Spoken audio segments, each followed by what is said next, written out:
Azərbaycanda şou proqramların və şou biznesin təməlini qoymuş şoumen, aktyor Qorxmaz Əlili Canzadə 80-ci illərdə Estrada Artistləri müsabiqəsinin qalibi olmuşdur.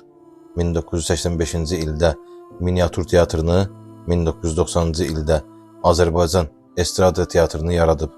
Teatrın bədii rəhbəri və direktorudur.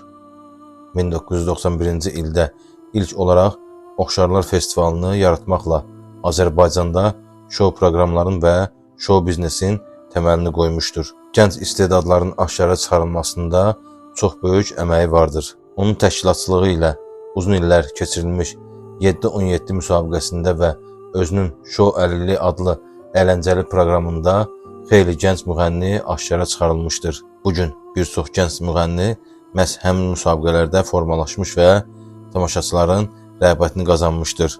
O, 1992-ci ildə ilk dəfə olaraq 1-ci Respublika Meyxana müsabiqəsini, 1998-ci ildə isə 2-ci Respublika Meyxana müsabiqəsini keçirib. Allah aktyorumuza can sağlığı versin.